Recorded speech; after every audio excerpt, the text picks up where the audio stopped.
বসবে, সেখানে প্রসাদ পাওয়া যাবে। যারা প্রসাদ নিতে ইচ্ছুক তারা টিকিট কাটিয়ে প্রসাদ পেতে পারে, প্রসাদ দিয়ে সেবা করাতে পারে। শুধুমাত্র আমাদের জগন্নাথ মহাপ্রভুই আছে শুধুমাত্র আপনাদের কল্যাণ করার জন্য পুরুলিয়ার নগর পরিক্রমায় রয়েছে। পুরুলিয়ায় নগর পরিক্রমায় রয়েছে। এই রথযাত্রাটা 9 দিন চলবে। আজকে শুরু হয়েছে, আবার 5ই জুলাই উত্তররাজ্যের যাত্রা চালু হবে। থেকে আজকে পর্যন্ত সূর্য মন্দিরের যে পরগামী গোপালময়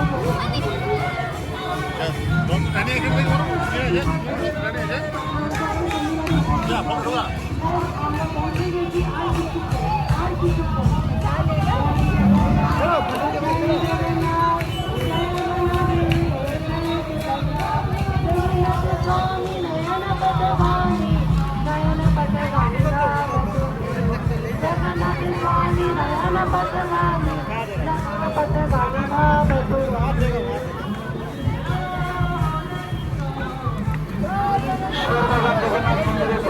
সমস্ত পুরুলিয়াবাসীকে জানাই শুভ রথযাত্রা আরম্ভ করে শুভেচ্ছা ও অভিনন্দন।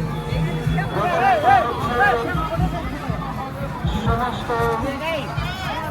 ভক্তদের পূজা করার জন্য আজ রথ আরোহণ করে জগন্নাথ পরিক্রমায় বেরিয়েছেন। সুরবাগান জগন্নাথ মন্দিরের পক্ষ থেকে সমস্ত পুরুলিয়াবাসীকে জানাই শুভ রথযাত্রার আন্তরিক শুভেচ্ছা ও